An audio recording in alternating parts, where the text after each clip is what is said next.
Hi, everybody, and welcome to the Rabbi Daniel Lapin Show. Thank you, as always, for being part of the show, and to any extent that you feel comfortable recommending this to others, I'd appreciate that, because I truly cherish every single download. I cherish every single person that listens, and I particularly cherish those of you who write in and let me know. Let me know how you feel. I accept criticism. I even accept stern criticism. Now, I don't care for abuse, but constructive criticism, always welcome. I'm hoping that you will find this interesting.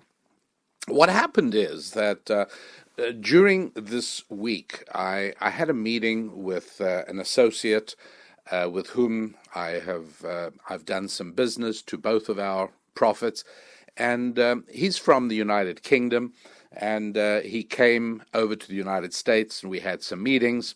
And when we had dealt with business, and we were just having an enjoyable lunch, he said to me, so I don't eat pork. And I said, oh, really? That's interesting. You're not Jewish. And he said, no, but I just assume that if there is such a strong biblical prohibition against it for Jews, there must be a good reason. So I explained to him the correct reason, and he was very intrigued by that. And I found his curiosity stimulating, and so it resulted in a lengthy conversation.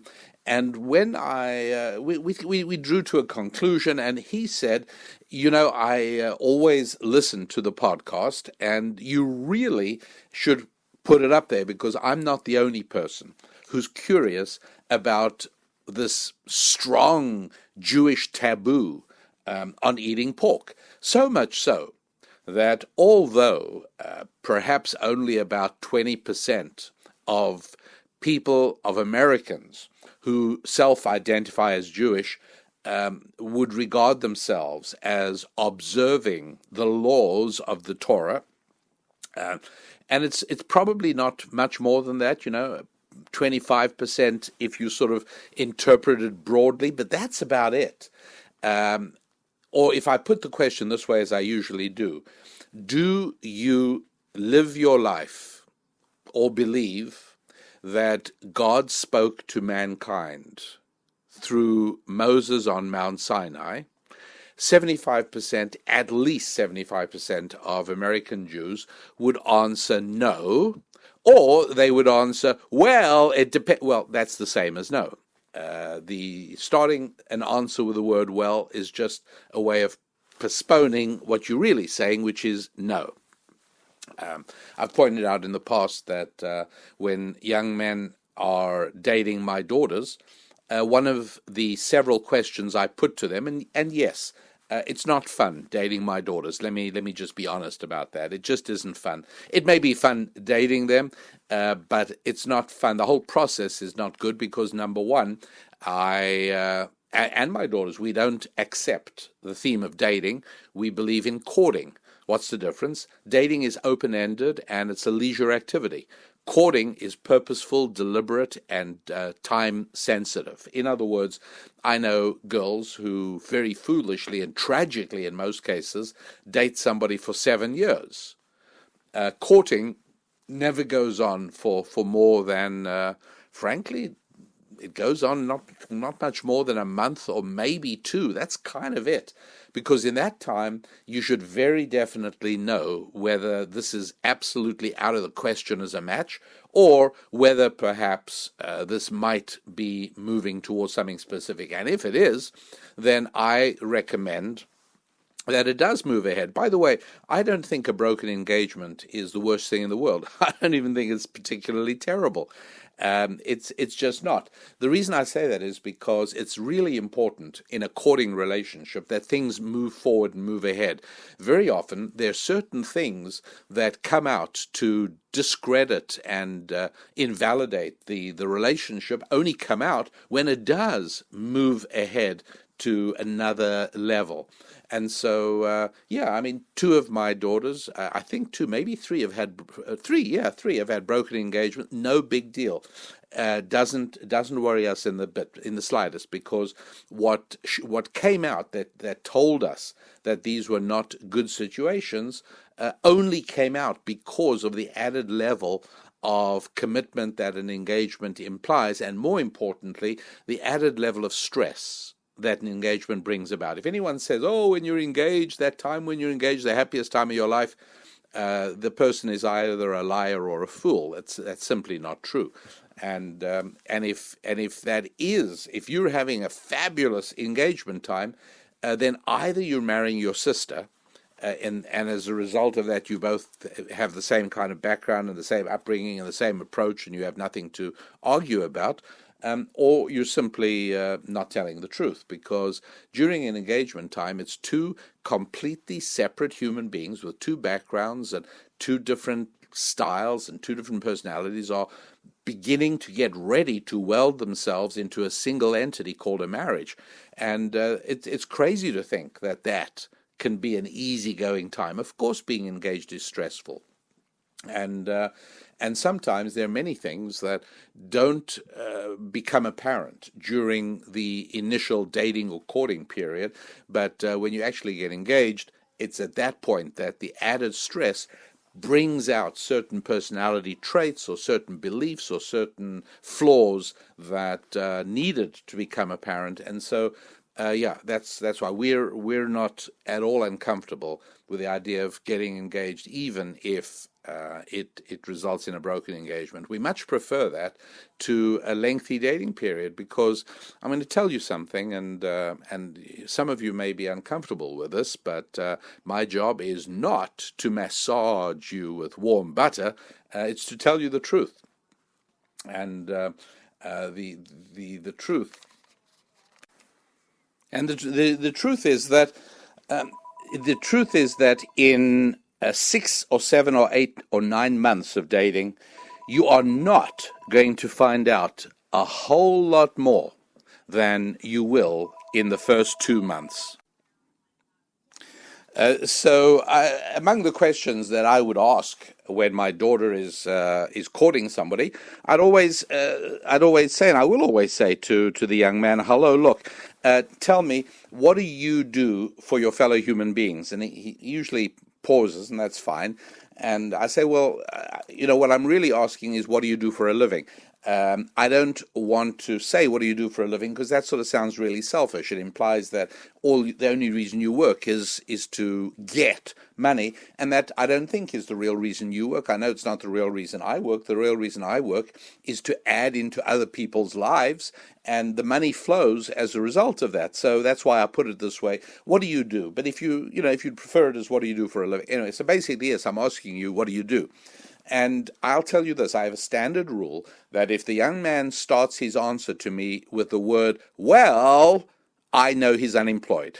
I mean, end of story. He's unemployed. That's all there is to it, because anybody, particularly a guy, may be different for some women, but particularly for a guy, look, we are linked to our work in a way that women are not necessarily so, and I can explain that. If any of you have real trouble with that statement, shoot me an email, and I'll tell you later how to contact me, and I'll also add to that point. But I think most people accept that a man's identity is far more tied to his work than is true for a woman, and so.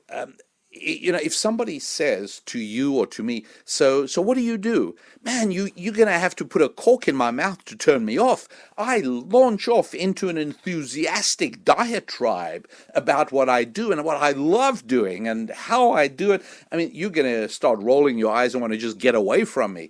But, you can't stop me talking if you ask me, what do I do? That's the kind of passion and enthusiasm that we all need to generate for the work we do. And notice how I put that. I don't say we must all find work that we're passionate about, because that's, again, being self-centered. What we've got to do is do the work that we ought to do, and then learn how to be supremely passionate and excited about it.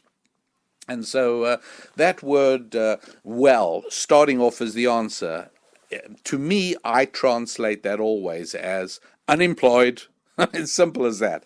And so, similarly, when I ask the question, as I do all the time, to friends I encounter, to people I meet, whether they're Jewish or Christian or neither, I always say, so how do you feel about the proposition that God gave his message to mankind through Moses on Mount Sinai?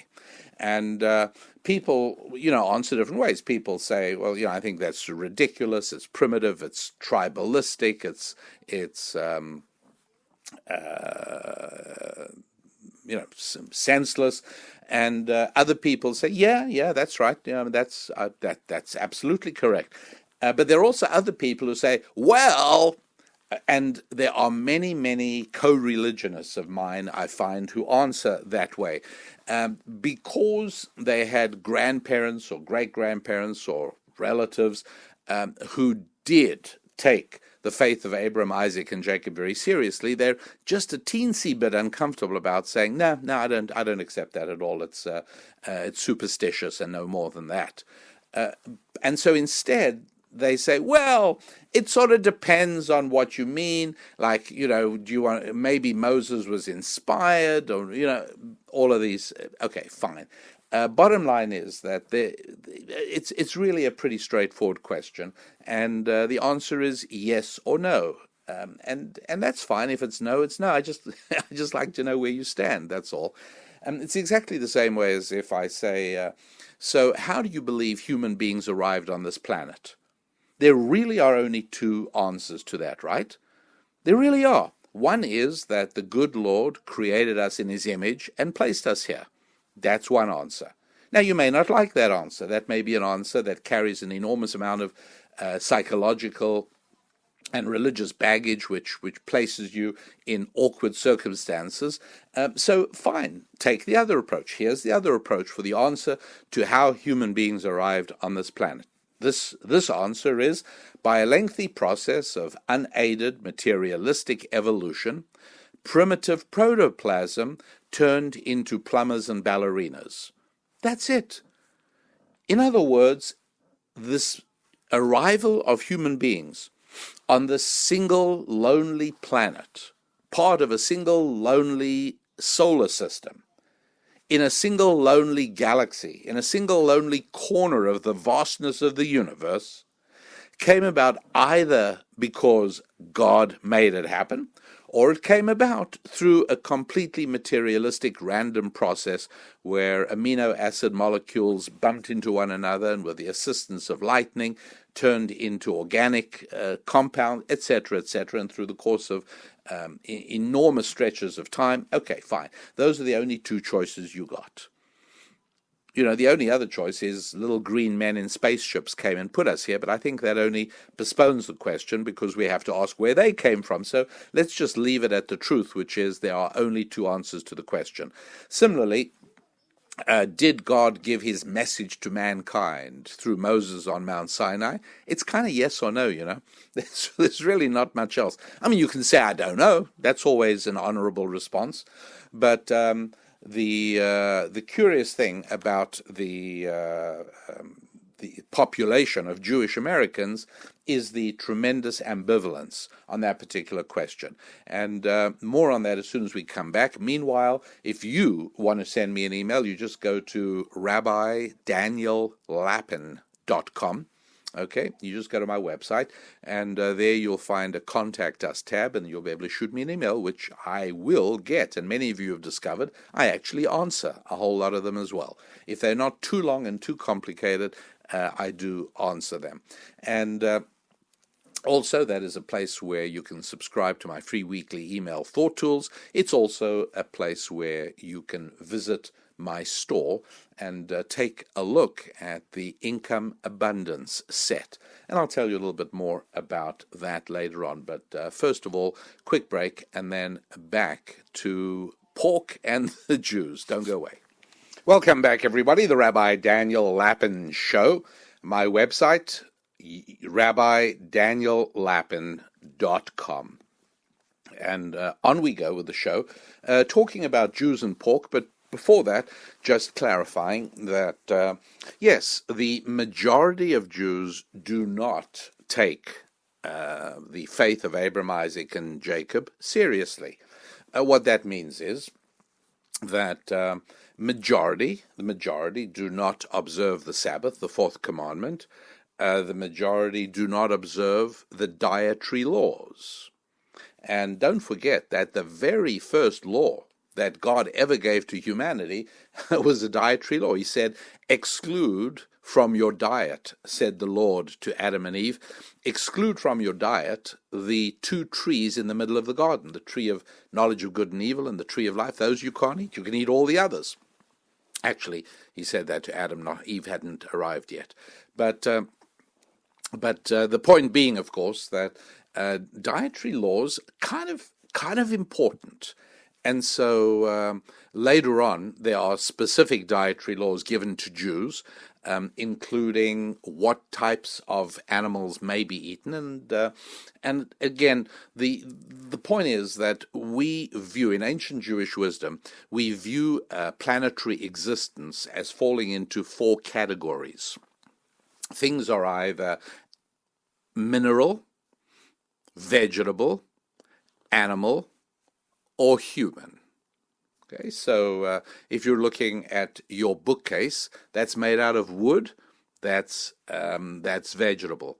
If it's made out of plastic, well, that's oil-based and it comes from the earth. That would be mineral. If you're looking at your puppy dog, that's animal. And there we go. Throughout everything on the planet is either mineral, vegetable, animal, or human. And as far as the Jewish dietary laws that we call kosher, and by the way, if you look in the market, you'll see that many products have been certified as kosher. One of the ways you can tell is that you might find in the labeling a teeny-weeny little U inside an O. That is a kosher symbol. It's a national kosher certifying agency. Or you might see a K inside a little O. And there are several other symbols as well. They're usually small, very inconspicuous, and contrary to popular belief, do not add to the cost of the product. And so these things are these things conform to kosher. What do we know about kosher? Well, we know that all vegetables are okay. All vegetables can be eaten, and one of the reasons is that vegetables eat downwards. And we're more comfortable with things that eat downwards in that four-level matrix I just described to you: mineral, vegetable, animal, and human. Vegetables only eat minerals, right? A tomato grows because it draws nutrients, mineral nutrients, from the soil. And it takes air and oxygen and so on, carbon dioxide, etc. And so vegetables eat downwards. Now, there are a few exceptions, and they're non-edible vegetables. The exceptions don't really impact this rule at all.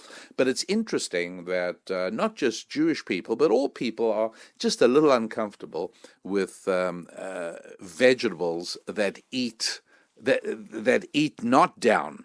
Okay, for instance, what am I talking about? A Venus flytrap. A Venus flytrap does exactly what it sounds like. It clamps down over a fly that inadvertently wanders too close to the dangerous trigger points in the flower.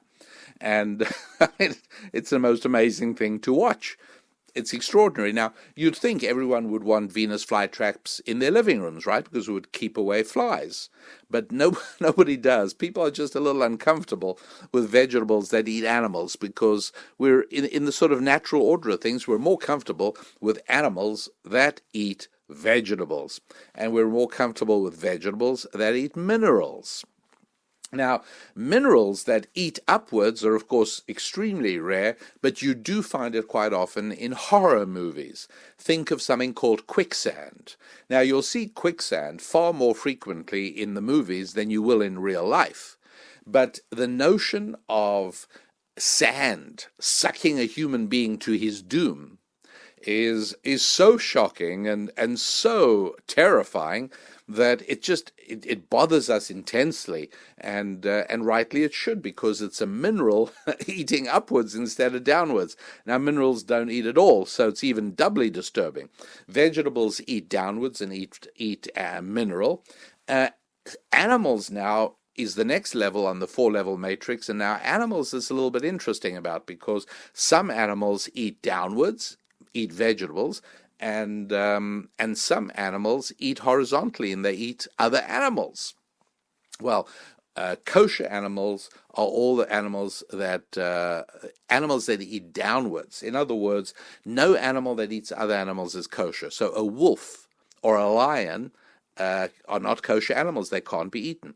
But deer, venison, beef, sheep, and so on and so forth, all of these creatures that eat downwards are in fact are kosher. So how about an animal that eats upward? That's very unusual.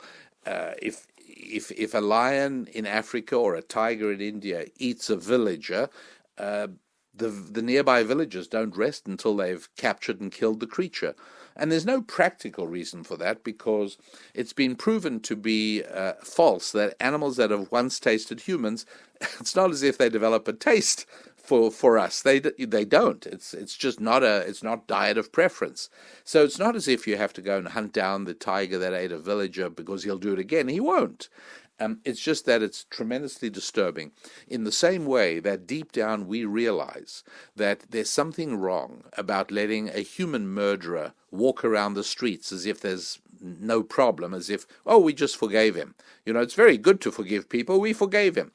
Deep down, even people who are wrongly oppose the death penalty know that there's something not good about letting anything, a human beast or an animal beast that killed a human being, walk around free. All of that is by way of explaining that the types of creatures that are permitted, that are kosher, are creatures that, well, let me put it this way, perhaps. Fish that have scales are permitted to be eaten. That excludes eels, and it excludes shark, and it excludes shellfish, and it excludes crustaceans like lobsters and shrimp. And yes, as a matter of fact, I truly have absolutely no idea what lobster tastes like. I have no idea what crab tastes like. I'm going to assume pretty darn good. That's what I'm going to assume, because I just don't think that all those people who pay top dollar for lobster or crab are doing it to torment themselves. So I must assume it tastes pretty good.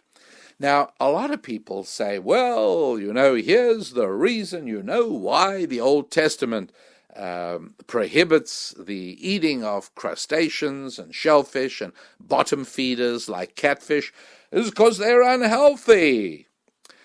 Ladies and gentlemen, don't believe that for a moment. If that were true, the health statistics for people who eat crustaceans, who gorge themselves on lobster and crab and shellfish and so on, would be notably different from that of Orthodox Jews who don't. And that's simply not true. Not for a single moment should you believe that the reason that the Torah prohibits Jews from eating shellfish is for health reasons. Simply not the case. Now, how about pork? All right. Well, don't you know, pigs are unclean. They have disgusting habits and so on and so forth. And there's also a disease that is carried by pigs called trichinosis. Okay, fine. It's simply not true. I'm not saying that those things don't exist.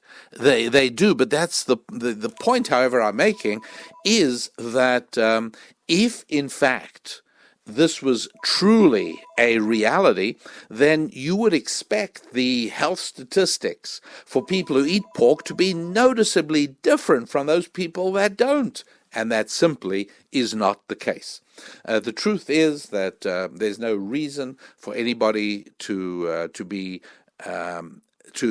endure any health ill health consequences from eating shellfish or eating lobster or crab, provided all basic health requirements are met. Same for pork. The notion that somehow you're at risk to your health for eating pork is simply not true.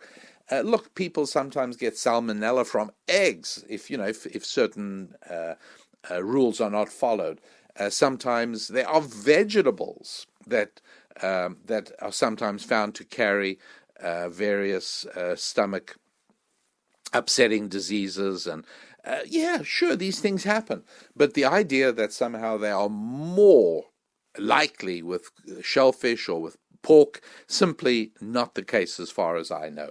So if that is true, then why on earth are they prohibited?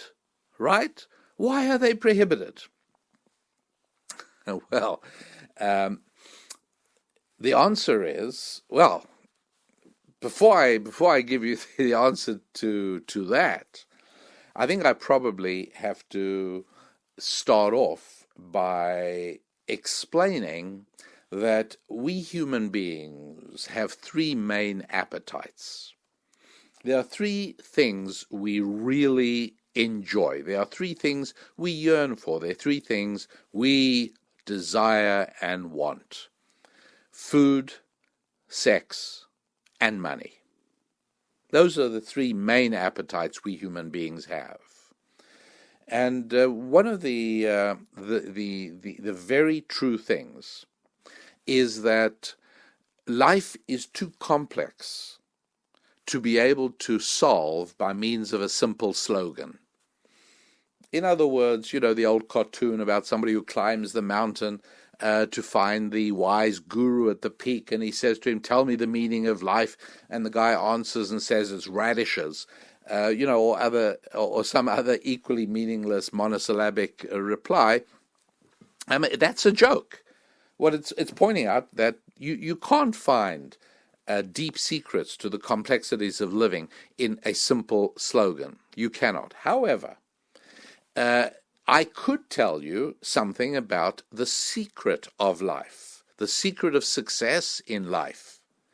And again, in reality, the truth, let me just tell you, the truth is that there's no one secret. But if it were to be reduced to one secret, if I was forced to tell you the one thing you got to do, the one thing you got to know in order to succeed at life, this is what I'll tell you. Coming right back, I'm going to tell you exactly that. Welcome back, and let's dive right back into the material. The secret for success in life. Sure, I can tell you the secret for success in life. If you do this, you're going to have a successful life. Here it is. Do what you must do when you must do it. Don't do what you want to do. Do what you must do. Don't put it off and procrastinate and never get to it. Do it when you must do it. Think about that, and you would probably agree with me that that's a pretty good recipe for success in life, right? Do what you must do when you must do it, right? Get an education when you should do it. Work and do your jobs and take care of business when you should do it. Get married when you should. There's a good time to get married. There are other times not so good. Okay? To get married for the first time when you're 43, it's not ideal. Right? There are many people who do it, and you have a wonderful, happy marriage. Everything's great. I'm not telling you don't do it. But I'm telling you that if you have a choice between getting married in your 20s or getting married in your 40s, there's no question as to which you should do. Do what you must do when you must do it, right? That's pretty simple, right? So how come we don't, all of us, every one of us, why doesn't everybody just have a successful life? I mean, that's really simple, isn't it? Do what you must do when you must do it. Hey, anyone can remember that. Off you go. Teach it as a parting gift to everyone who finishes high school. Here it is. More important than social studies, more important than gender studies, more important than everything else they managed to fill your head with in high school. Here's the one thing you got to know: do what you must do when you must do it. Done, finished, success, on your way. Well, you know as well as I do that it doesn't work that way, because knowing what to do isn't the same as being able to do it. Why is that? And the answer is because of the appetites that are built into our existence. The fact is that we all want food. Yes, we do. We all want food. And sometimes the pursuit of food can deter us and deflect us from other things that we should be doing. We all want sex, and the pursuit of sexual satisfaction can sometimes deflect us from what we should be doing. And we all want money, and sometimes the pursuit of money can deflect us from the correct process of getting it. Because of these appetites, we are deflected for the most part from doing the things that we know we must do. In other words, one of the great secrets in ancient Jewish wisdom that many people have understood, many people have grasped, many people have figured out for themselves, is that it is much easier to run your life, to run you incorporated, when you realize that there's really a bifurcation in your being, when you realize that there really are two parts of each and every one of us struggling for supremacy. One of the metaphors that is commonly used to describe this is a horse and a rider. There's a part of us that is the person riding the horse, and there's a part of us that is the horse. There's a part of us that is the intellectual, spiritual, goal-oriented aspect, and then there's a part of us that is the body. And to paraphrase the I'm embarrassed to say that he's Jewish, but he is Jewish. He's Jewish by birth, but he's certainly somebody who would say no to the question of, do you believe God gave his message to mankind through Moses on Mount Sinai? And that's Woody Allen. You might remember Woody Allen got involved in an incredibly messy and unwholesome sexual relationship. And what he said famously when people confronted him and said, this is insane, how could you have done this? And his answer was, what can I do? The heart wants what the heart wants. Okay? That's a profoundly insightful response. In many ways, without realizing it, he was telling us something profound and true. Accepting that we'd be better off saying the body wants what the body wants. Sometimes it's the heart that misleads us. Emotions pull us, admittedly. Sometimes it's the body that pulls us. And listening to the heart or the body is like listening to the horse instead of the rider. In other words, imagine, if you would, a Martian from outer space arriving on this planet, and one of the first things he sees is a lady riding a horse across a field. And he thinks to himself, oh, look at that poor little creature sitting on the back of that big creature. That little creature's being taken against its will, who knows where, because it's totally in the control of that big creature underneath it, and it's going to go where it wants to go. It's a perfectly logical mistake, is it not? Perfectly understandable for a Martian to think that by virtue of size, the horse determines where it's going, and the person stuck on its back has little option but to willy-nilly go along for the ride. And that's a reasonable mistake for a Martian to make. The truth, as we all know, of course, is exactly the opposite. And it has nothing to do with physical size. It has to do with spiritual willpower. And that is that the small person on the back of the horse directs the horse. The horse goes where the person wants it to go, not the other way around. And so each and every one of us, you and me, are made up of a horse and a rider. And sometimes we let the horse decide where it's going. And other times we have the rider make the decision. And invariably our lives go better when the decision is made by the rider, not by the horse.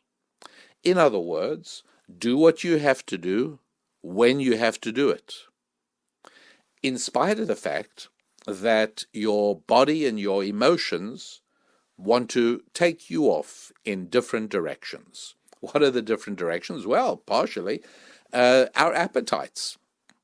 Now, obviously, another area is laziness. We are all created with the default condition of lazy. If a child is not brought out of that, then the child grows into an adult who wants to exert as little effort as possible for as much return. My personal view on this, and I haven't researched it, I haven't examined it carefully enough to be able to state it to you as a fact, but my personal belief on this is that the growing tendency towards gambling in the United States of America, and by the way, I think it's a terrible thing that government goes ahead and adds to this with state lotteries and national. There are all kinds of lotteries, including many that are done by the government. And I think it's a terrible thing for the government to collaborate in encouraging people to gamble. Why? Well, what is the deep down yearning that motivates gambling? Why would I take a perfectly good $5 bill and put it at risk because it could result in total loss of it, but it might result in me getting back $100? Please don't think for a moment that that is similar to investing. It's totally not similar to investing at all, because investing is not a one-way street. In other words, when I invest, it's not a win-lose situation. Okay? It isn't like that, because when I invest, I might have a return on my investment, but that means that the company I invested in also did well. It's good for everybody. And if there isn't a return on my investment, it's not as if the company in whom I invested, well, they're doing really well, it's just they're not paying me a dividend. No, it's not like that either. And so when you gamble, if I lose, you win. If I win, you lose. But investments are not like that at all. Even the commodity exchange isn't like that, because when I buy a future on the commodity exchange, I'm actually doing good. I'm making certain that there is stability in the grain market so that cereal manufacturers can price their cereals for the coming year. I'm doing a tremendous good for society when I invest in futures. Very good thing. But gambling is win-lose. It's never win-win. My loss, your win. My win, your loss. And people are drawn to it, I believe, because of a growing desire in the country to get something for nothing. There was a time that times were much, much rougher than they are now. I'm thinking of the Great Depression, which, in my view, President Roosevelt dramatically extended and worsened by the New Deal, by government's involvement that didn't make the Depression go away quicker. It made the Depression last longer. That is a different discussion. If you're not familiar with that, you can certainly explore it. and discover that that's absolutely true. But in the Depression, which was much worse than any circumstances over the last 20 years, people didn't beg. There was very little begging going on. Why? Because part of being a human being is not wanting something for nothing. And it was tragic. People try to sell shoelaces on street corners, or to sell apples, or to do anything to retain the human dignity of not having something for nothing. And there's been a severe moral deterioration, which, by the way, results in an economic and military deterioration in a country. When a moral deterioration takes place, please don't think that it happens in a vacuum. It causes widespread deterioration throughout the culture. And right now, there are so many so-called, I was going to say vagrants, but that would be terribly politically incorrect, homeless people and panhandlers on the streets, and I must tell you, I'm very torn about this, and here's the decision I've made. When I'm with my children, when my children are around, I actually give. I actually reach into my pocket and I give them $1. I hate doing it because it's a bad thing. On one occasion, one of my children actually asked me, there's a homeless person, are you going to give the person? I said, look, I hate walking by a human being who's asking me and turning my back on that person. So my child said, well, why don't you offer them a job? I said, fabulous idea, and I've had a pretty good idea what's going to happen, and I bet you do as well. I said to the person who had his hand out and said, come on, spare a couple of dollars. And I said to him, well, what did I say to him?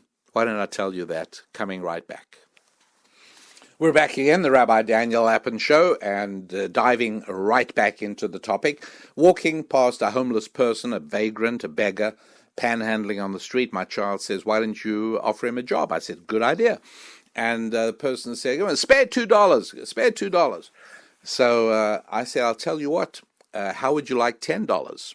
And his eyes lit up, and I said, my car is a block away.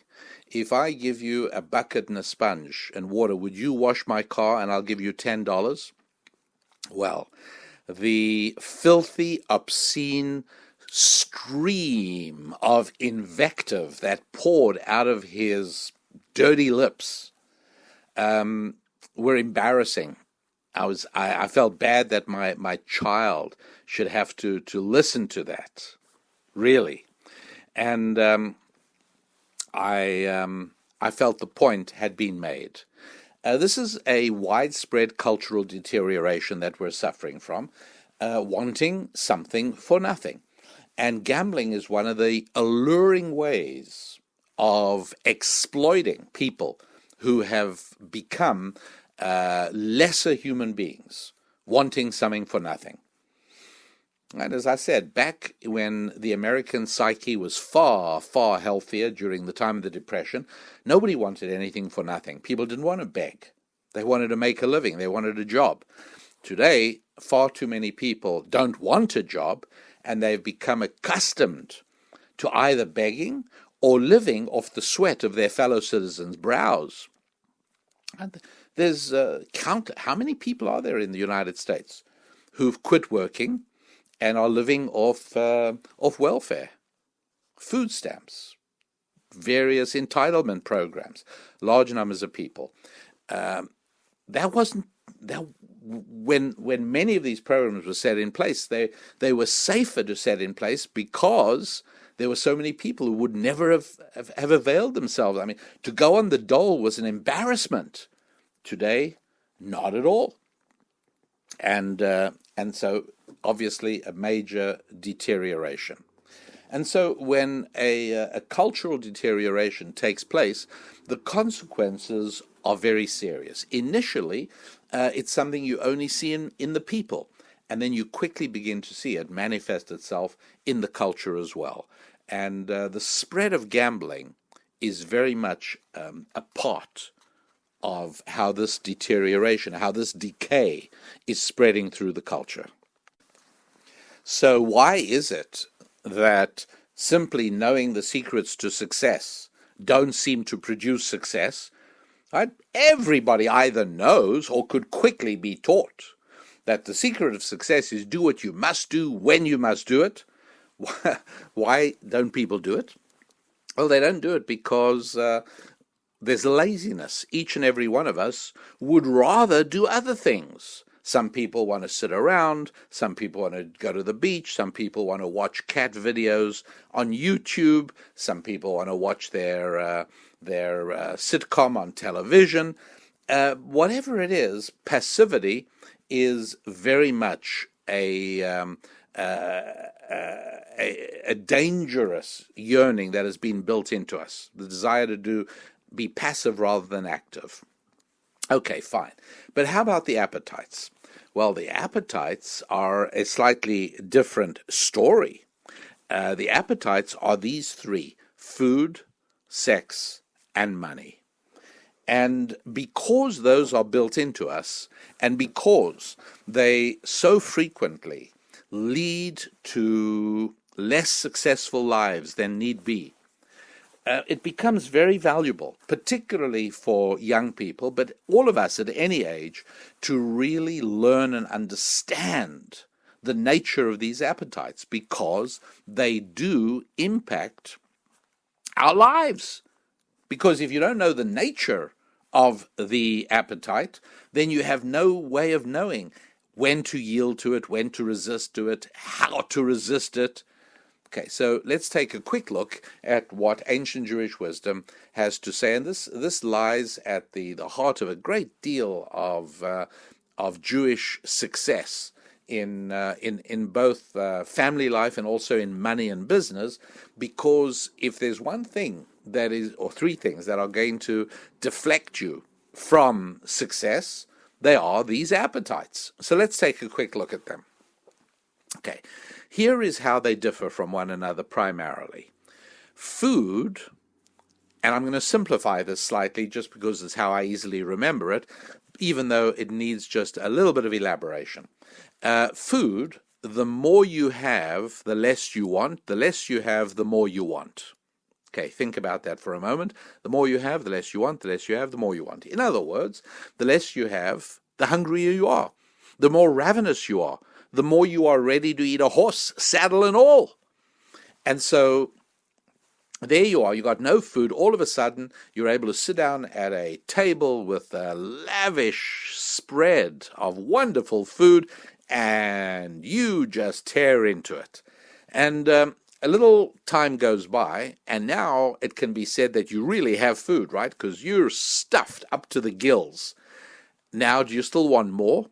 If somebody comes to you at that point and says, how about a nice chocolate cream brulee? And this is after you've already had Black Forest cake, and you've already had English custard trifle, and you've already had a whole lot of other things, and now somebody says, now, how about a big, fat cream brulee? And you say, take it away, I'll throw up, right? The last thing you want is food at this point, wouldn't you agree? You don't want any food now, because the more you have, the less you want.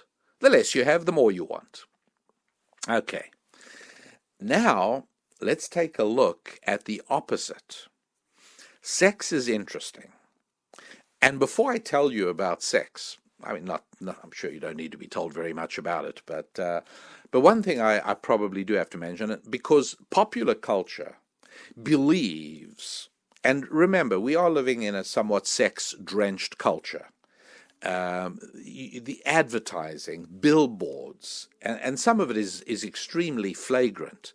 By the way, I pay a lot of attention to the positionings of the bodies in sexually structured advertising, whether the advertising is for clothing or for perfume, sometimes for cars, but whatever it is, advertising is so expensive that a great deal of thought goes into every single thing you see in that ad. Don't for a moment believe that there's anything at all that appears on the ad that hasn't been carefully calculated for maximum impact. And so without getting graphic, I will just say that positioning of bodies in ads is very deliberate, and also sometimes positioning of inanimate objects, whether it's a vodka bottle or a perfume bottle, sometimes, again, very carefully placed for maximum sexual impact. And in the sex-drenched culture in which we live, there is the popular belief that, everybody is subject to it. You might pretend that you're immune to it. You might pretend, but nothing like it. You really are in the very midst of it. You have it just like everyone else. I say that because there is this popular belief that in celibate orders like parts of the Roman Catholic Church, it is very popular for people to believe, these priests are just pretending and these nuns are just pretending. Meanwhile, behind closed doors, these monasteries and these various religious orders are seething cauldrons of sexual concupiscence. You should only know what goes behind closed doors. It's not like that. It isn't like that at all. Now, it is true that there was a degree of homosexual abuse and involvement of, and I mean, you'd have to be a recent immigrant from Outer Mongolia not have heard about it. However, I'll tell you this, I don't believe there was nearly as much as people say. I do believe that a lot of people jumped on the bandwagon and made complaints in the hope of scoring big payoffs. And I do believe that the church, in the end of the day, had little option but to pay people off rather than litigate with everybody, because the mood of the culture, I don't believe justice would have been served. The mood was such that they were going after the church in a big way. Did the church bring in a large number of homosexual priests in the aftermath of Vatican II? Yeah, absolutely. And, the piper had to be paid eventually, I suppose. But the point I'm making is that overall, in general, the overwhelming majority of priests and many of, I have many friends I have in that situation, and I don't for one moment believe that they are anything other than 100% celibate, and that goes for the women as well. I think it's so. How's this possible? After all, what Hollywood type can even imagine somebody going through life without experiencing sex on a regular basis? Okay, well, one of the things they don't know, and you do, is that the sexual appetite is the opposite of the food appetite. You remember food, the less you have, the more you want. The more you want, the more sated you are, the less you want. With sex, it's the other way around. The more you have, the more you want. The less you have, the less you want. It's absolutely true. The more involved, and this even goes, by the way, for young men in Bible colleges, in religious seminaries, keeping themselves, they are occupied with spiritual studies. They do not read sexy magazines. They do not watch R-rated movies. They just don't. I'm telling you, I'm serious. I've been in a lot of these places, both Jewish and Christian, and there is no seething cauldron of sexual concupiscence. It's not in the air. It's just not there, because the less you have, the less you want.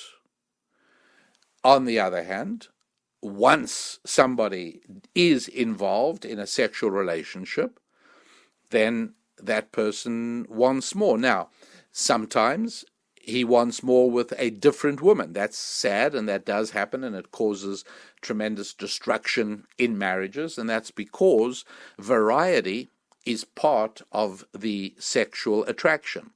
Different topic, I don't want to go too deeply into that. Suffice it to say that wise wives understand this, and they're able to cater to the reality that men seek many women for what they think is their one primary need, whereas women truly seek one man to fulfill their many needs.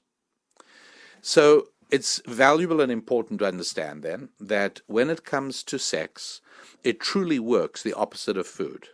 The more sexually involved somebody is, the more they want it, the more they miss it, the more they think, I need it, there it is. The less sexually involved, you're able to avoid being tugged in that direction because it's just not there. It's not on your mind. It's not happening. If you ever heard the phrase "use it or lose it," the idea here is that opposite to food, which is the more you have, the less you want, the less you have, the more you want.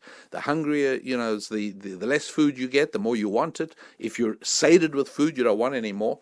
There isn't such a thing as being sated with sex, or if there is, it's only very temporarily with men. The more involved, the more you want. The less involved, the less you want, the less you seek it. So that then is sex and money, which brings us only to, sex and food, which brings us to money. And that's what I have to tell you about coming back right in a moment. But first of all, don't forget to visit my website, please, rabbidaniellapin.com. At the website, you can shoot me an email. Just go to the Contact Us tab. I'd love that. You can subscribe to my free weekly email called Thought Tools. You'll love that. And you can also visit the store and take a look at the product that I'm featuring this week, which is called the Income Abundance Set. That is for you or for anybody in your orbit, friend or family, that needs to change their entire financial destiny for this year. And it is not too far into the year for that to be a reality. It's called the Income Abundance Set, and the website is called RabbiDanielLapin.com. My last name is spelled Lapin, and it's RabbiDanielLapin.com. Quick break, and as soon as we come back, let's take a look at the third appetite. We've looked at food, we've looked at sex, we're moving right on to money. And here we are together again, the Rabbi Daniel Lapin Show. You're there, I'm here, and I'm grateful to the technology and to the blaze that makes all of this possible. Thanks for being there, and we're moving right along with further insight into the appetite of money. Well, as we've already seen, food works. The less you have, the more you want. The more you have, the less you want. Sex works exactly the opposite. The less you have, the less you want. The more you have, the more you want. And now we come to money. Money is very simple. The less you have, the more you want. The more you have, the more you want. That's right. It doesn't change. Everybody wants more money all the time. And it's important to understand that. It's important to recognize that. And it's important to understand that success in life depends upon being able to regulate those three appetites, as well as I said earlier, being able to govern and dominate the whole issue of laziness, the issue of inertia, the aspect of us that would rather sit around in the shade and drink wine than would actually like to throw ourselves into plowing the field.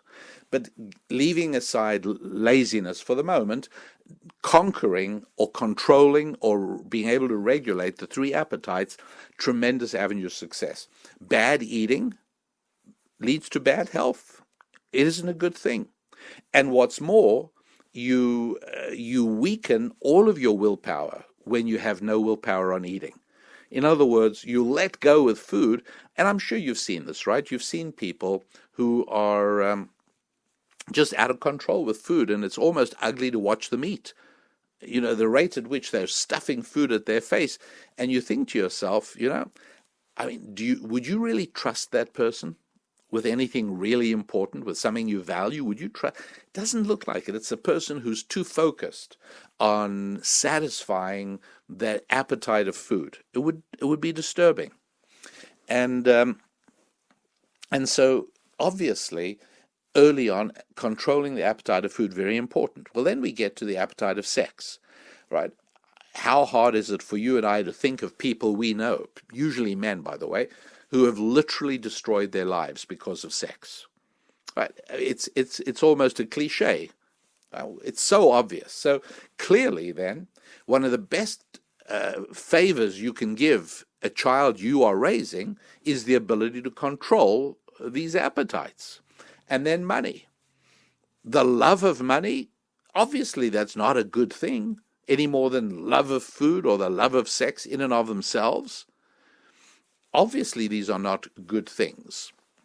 And if a person is not able to regulate and restrain his appetite for money, there is no telling what he would do and justify it because it gets him money.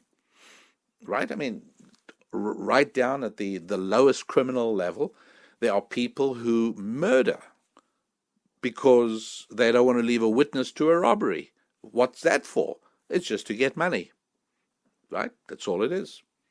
It was done to get money. And all the way up to people who destroy careers in business, destroy careers because of doing something that is improper in order to get money. So obviously, yes, the way to success is do what you must do when you must do it, sure, and easier said than done. Because the only way to give a person the ability to follow that excellent advice is to also give them the ability to control those appetites. Okay, over to a little Lapin family story where we were with another family, and we were on our way to a barbecue and a picnic. And so we wanted to stop at a market to pick up some relish and some mustard. And so we went into the market, we picked up that, and we saw a few other things we wanted. And there were the four adults, Susan Lapin and myself, along with the other couple, along with their children and some of our children. Anyways, we came to the checkout, and we're all in the line together eventually. It comes to our turn. But meanwhile, you know how many markets place candies in the checkout line, things that'll be sort of impulse purchases. And so the kids in the other family were kicking up an unbelievable row. I want that. Can I have that? I'm taking this. Meanwhile, they'd reached out and their hands were clutching Tic Tacs and chewing gums and all of these things, and it was turning into an embarrassing family imbroglio as the parents were sort of prying open little fists and pulling out the candies and putting them back on the shelf and trying to remonstrate with the children to stop. Anyways, it was all a bit embarrassing. What was very conspicuous in this circumstance was that, and I'm not boasting about this at all. I'm telling you how it was for a very specific point I want to make. It was very conspicuous that the Lapin children not only were not doing that at all, but they had eyes wide with horror at what they were witnessing the other family's children doing.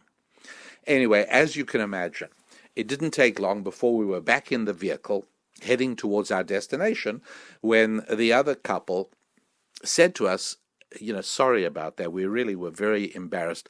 Sorry, it happens every time. That's why we never like taking them to the market. It happens every single time. And then we sort of murmured compassionately, sympathetically, and then it eventually came out and they said, well, how come it doesn't happen with your kids? Like, how do you stop that? And I said, look, it's not us as much as it is the system to which we subscribe. And they said, well, that's very, what are you talking about? And I said, well, I want you to think about this for a moment. We train our children from the youngest age, like 2 years old, they're already hearing this, that certain foods are kosher and certain foods are not kosher.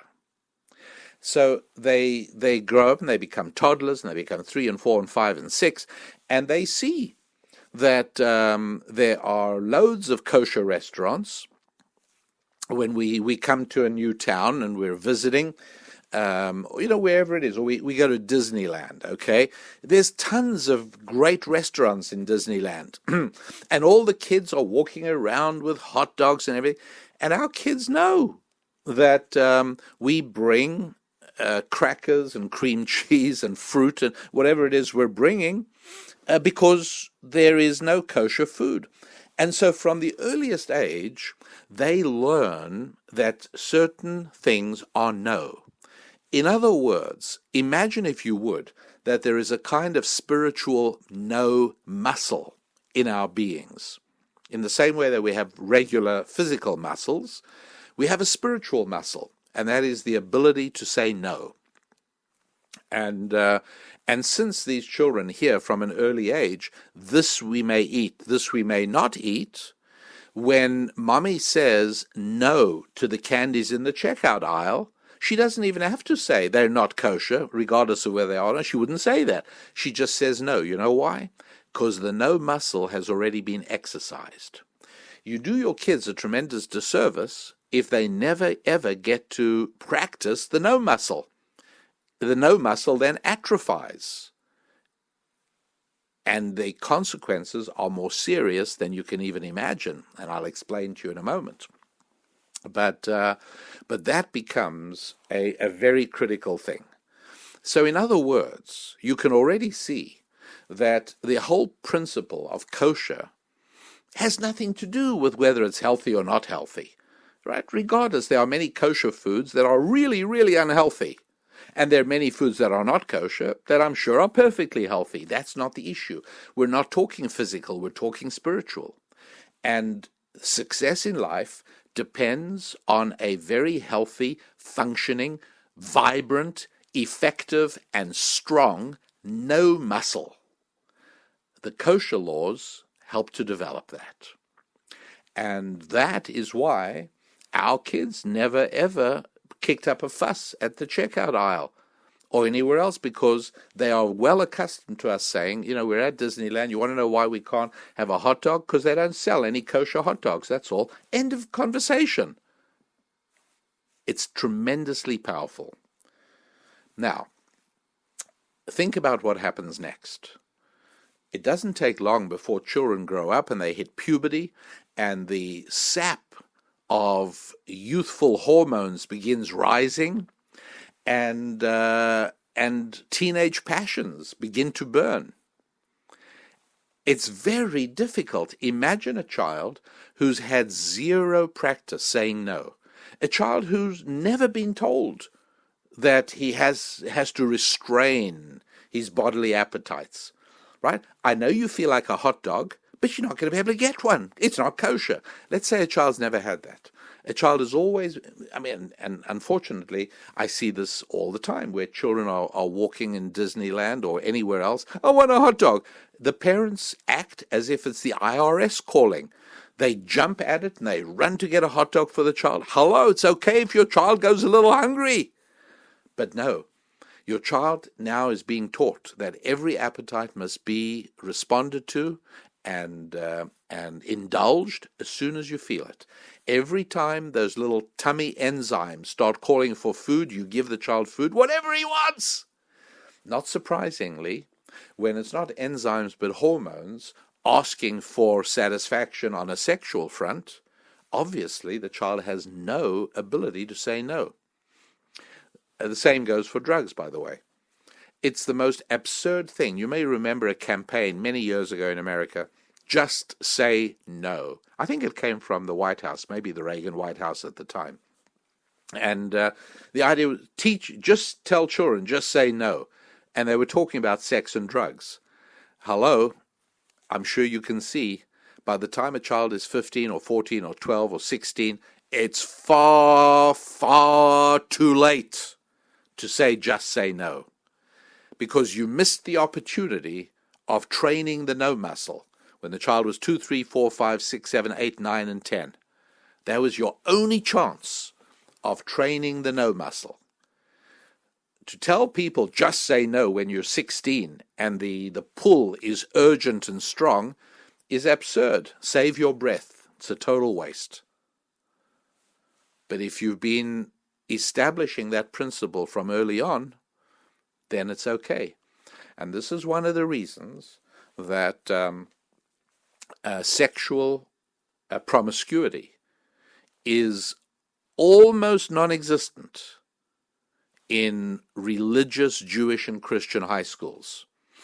I'm not saying never happens, I'm not saying nothing, but I'm saying compared to what goes on in GICs, compared to what goes on in a GIC, what happens in a parochial Christian or Jewish high school, it's like almost, you want to know what a GIC is? Well, welcome to the podcast. I'm happy to have you here, and happy this is your first podcast. A GIC is a government indoctrination camp.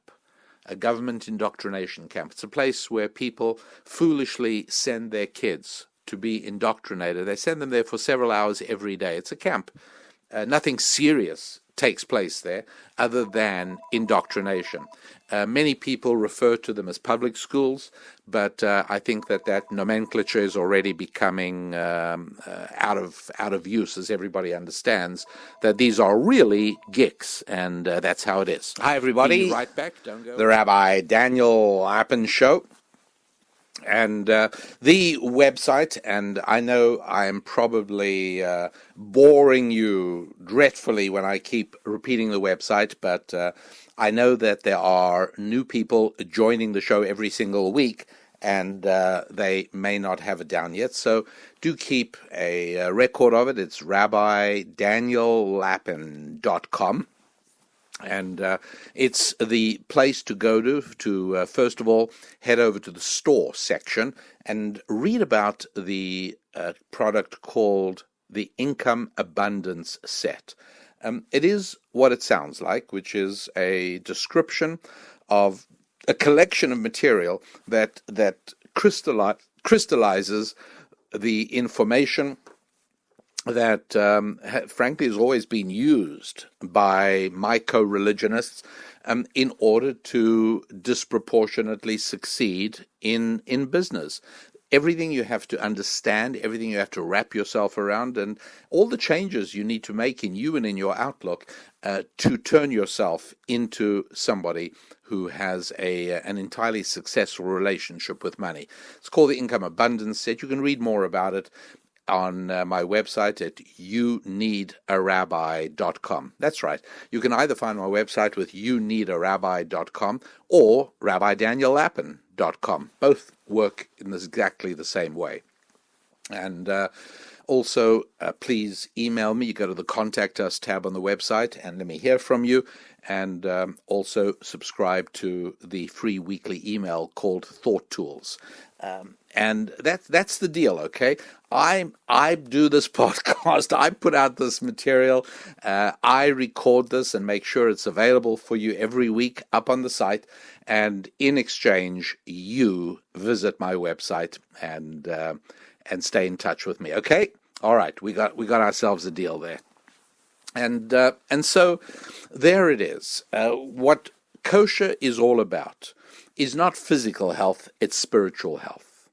And the truth is that for a successful life, you need spiritual health every bit as much as you need physical health. In many ways, your physical health depends on your spiritual health, right? You've heard of holistic health, right? The idea of the whole being. Well, it's not just the body, it's the soul as well. And it's a case of people not exercising, people eating too much, people making many mistakes. And why do they make those mistakes, right? There's nobody who doesn't understand that the way to keep your weight right is to eat less and exercise more. So why don't we do it? Well, because the good Lord built us with appetites that he wanted us to learn how to control and regulate and restrain. One of those is food. That's right. And after that, right, comes sex. And yes, there again, restraint is the key. But here's the important thing. You know how it is that when you're on a diet, and maybe you've never had this experience, but for people who have been on a diet, And let's say you have a real weakness for chocolate cream eclairs. And there you are, you've been really great. Your willpower's been superb. And then one night, I don't know, maybe you're up late or you're working, whatever it is, and you know there's a tray of chocolate cream eclairs in the fridge, and you cannot resist it. You finally, you know what, one isn't going to hurt. I deserve a reward for the incredible progress I've made the last week with keeping to my exercise regimen and not eat. It's great. I need a reward. You go along and you have the chocolate cream eclair.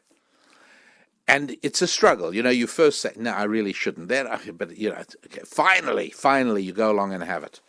Would you agree that having a second one never involves anywhere near the same kind of moral struggle? And by the time you have a third one, you're already reaching for number 4.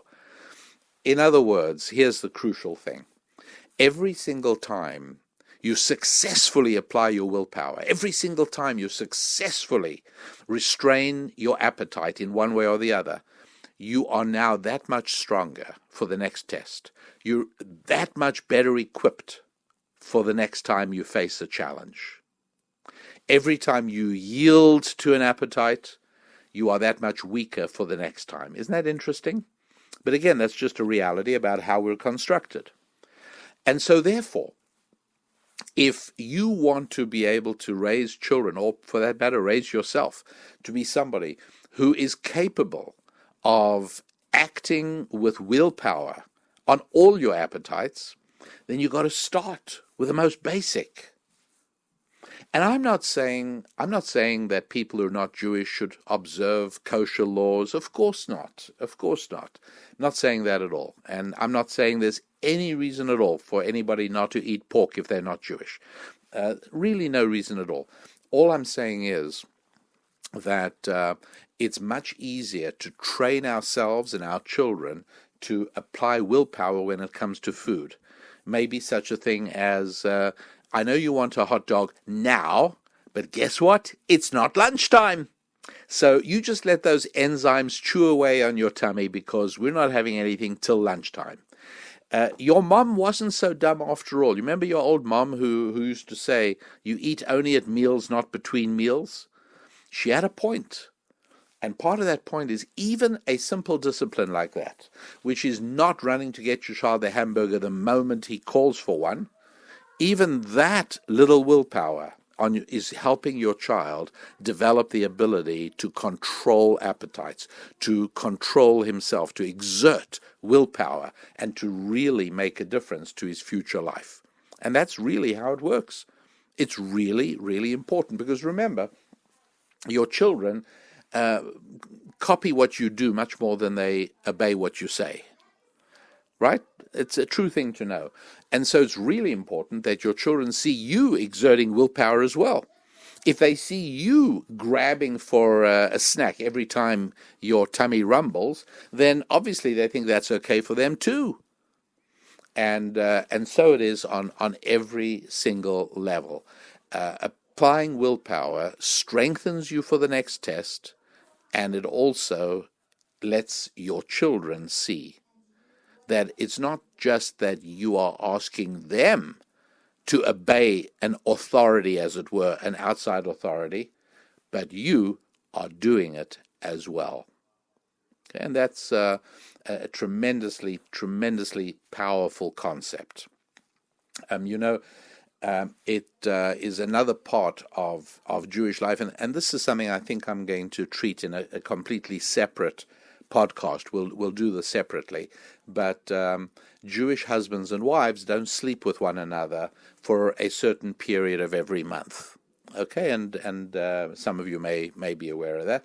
And again, I'll deal with that on another occasion. We'll talk about that. But again, I want you to think about the impact. Again, because your adolescent children are very aware of when you lock the door. They're very aware, okay? And so it's rather amazing that they realize and they understand, they get it, that their parents are able to actually apply sexual restraint as well. You can't imagine the enormously powerful result on an adolescent boy or girl who suddenly said, wait a second, when my parents say sex is for marriage, even though they're married, it's amazing, but they're actually not touching each other for a certain part of the time every month. The impact on the family is immensely powerful. And again, I'm not trying to teach Judaism at all, but I'm trying to teach the principles of ancient Jewish wisdom, the timeless truths that each and every one of us can apply in our own lives in our own way. Because when you've got the principles down, you can apply and deploy these principles in a way that improve your life in almost every area. Areas of friendships, faith, family, and, yes, finance. So head over to my website, rabbidaniellapin.com, and explore the store. You will find things I've prepared for you there that delve far more deeply than I can do on the show, and you'll be able to find out more about them at rabbidaniellapin.com. You can subscribe to my thought tools, and of course you can also shoot me a message. So that brings us to as far as we're going to go for today's show, which leaves me just enough time to wish you all a week of good health and prosperity. God bless.